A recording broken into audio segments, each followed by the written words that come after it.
Chilukuru Balaji temple ప్రధాన పూజారి రంగరాజును BRS working president KTR, ఎమ్మెల్యేలు సవితా ఇంద్రారెడ్డి, పాడి కౌశిక్ రెడ్డి ఇతర నేతలు పరామర్శించారు. అర్చకుడు రంగరాజన్కి ధైర్యం తెలిపారు. ఇక దాడి ఎలా జరిగింది, ఎందుకు జరిగిందన్న వివరాలను తెలుసుకున్నారు. రంగరాజన్కి ధైర్యం చెప్పారు.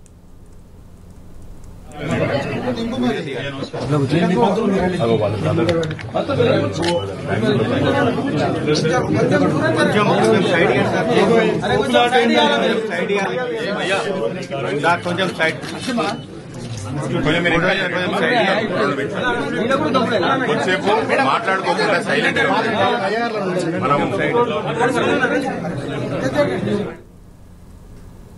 ఇదిలా ఉంటే రంగరాజన్పై దాడి చేసిన రామరాజ్యం ప్రైవేట్ ఆర్మీ నాయకుడు వీర రాఘవరెడ్డిని పోలీసులు అరెస్ట్ చేశారు. గ్యాంగ్లో మిగిలిన సభ్యుల కోసం ప్రస్తుతం పోలీసులు గాలిస్తున్నారు.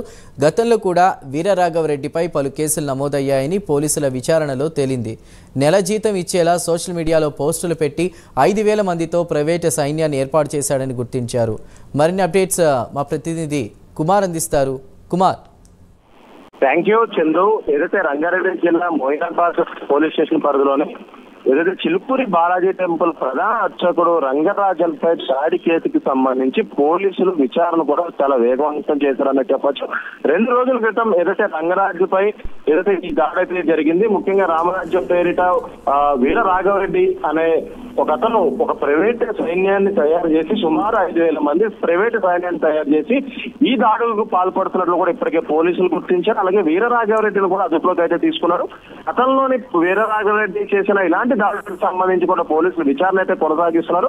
ముఖ్యంగా ఫేస్బుక్ ద్వారా ఏదైతే చాలా మంది జనాలను కూడా ఆయన రిక్రూట్ చేసుకున్నట్లు కూడా పోలీసులు గుర్తించారు. ముఖ్యంగా 20,000 జీతానికి ఇండియా మొత్తంలో ఎక్కడైనా పనిచేయాలంటూ కూడా యువకుల్ని అలాగా తన టీమ్ లోకి ఏర్పాటు చేసుకుని 5,000 మంది సభ్యుల కింద ఇప్పటికే టీం ఏర్పాటు చేసి అనేక మంది అంటే ఇటు ఇలాంటి రంగరాజన్ పై దాడికి సంబంధించి అలాగే అనేక మంది గుళ్ళల్లో కూడా ఇలా దాడులకు అయితే నిర్వహిస్తున్నట్లు ఇప్పటికే పోలీసులు అయితే గుర్తించారు.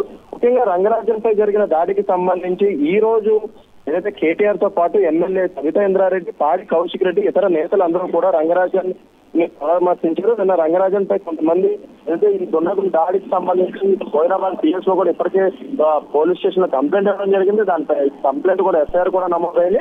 ఆ తర్వాత పోలీసులు రంగరాజన్ పై జరిగిన దాడికి సంబంధించి ఎవరి దాడి చేశారన్న కోణంలో కూడా విచారించారు. ఈ విచారణలో వీర రాఘవరెడ్డిని గుర్తించిన పోలీసులు అతనైతే అదుపులో తీసుకున్నారు. అతను గతంలో చేసిన దాడికి సంబంధించి కూడా ప్రస్తుతం విచారణ అయితే కొనసాగుతుందని చెప్పొచ్చు. Chandu. Right Kumar, thank you.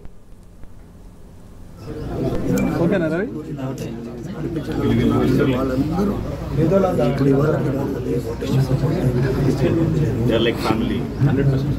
She'll always